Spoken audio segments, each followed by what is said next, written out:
জহিরুল ইসলাম জহিরের নেতৃত্বে ডক্টর সালাউদ্দিন বাবুর প্রচারণা মিছিল। মাসুদ রানা প্রতিবেদনে দেখুন বিস্তারিত।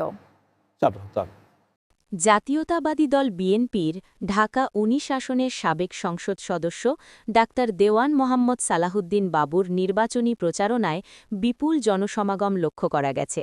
পাথালিয়া ইউনিয়ন পরিষদের ভারপ্রাপ্ত চেয়ারম্যান জহিরুল ইসলাম জহিরের নেতৃত্বে এই প্রচারণায় হাজার হাজার নারী ও পুরুষ অংশগ্রহণ করেন। প্রচারণা মিছিলটি পাথালিয়া ইউনিয়নের চারিগ্রাম এলাকা থেকে শুরু হয়ে খুরগাঁও এলাকায় গিয়ে শেষ হয়। এ সময় নেকাকর্মীরা বিভিন্ন স্লোগানে মুখর করে তোলেন পুরো এলাকা। প্রচারণাকালে নেতারা বলেন, জনগণের অধিকার ও গণতন্ত্র পুনরুদ্ধারে বিএনপিকে ঐক্যবদ্ধভাবে কাজ করতে হবে। স্থানীয় নেতাকর্মী ও সাধারণ মানুষের স্বতঃস্ফূর্ত অংশগ্রহণে প্রচারণাটি শান্তিপূর্ণভাবে সম্পন্ন হয়।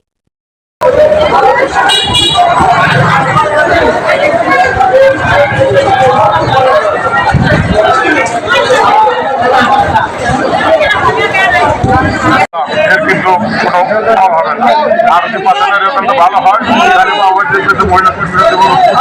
এবং তারা ঠিকই কাজ করবে এবং ভবিষ্যতে আপনাদের ধরেছে আমার অনুরোধ আপনারা যে ওয়ার্ডে আছেন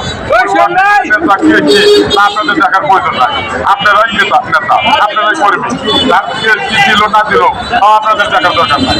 আপনারা যে যার অবস্থানে কার্তিক আসছেন 38 দিন আসছেন এবং ভোটের দিন 12 তারিখ যার যার অবস্থান থেকে মা বাপ ভাই বোন এবং পাড়ার প্রতিবেশী সবাই আপনারা ভোট দেবেন এবং আমরা 12 তারিখ যাতে পাথালিয়া ডাক্তার মোহাম্মদ বাবু ভাইকে বিপুল ভোটে বিজয়ী করতে পারি সেই আশা ব্যক্ত করেন এবং আপনাদের আবারও ধন্যবাদ জানিয়ে আজকের মধ্যে এই গণমিছিল সমাপ্ত ঘোষণা করছি। আসসালামু আলাইকুম।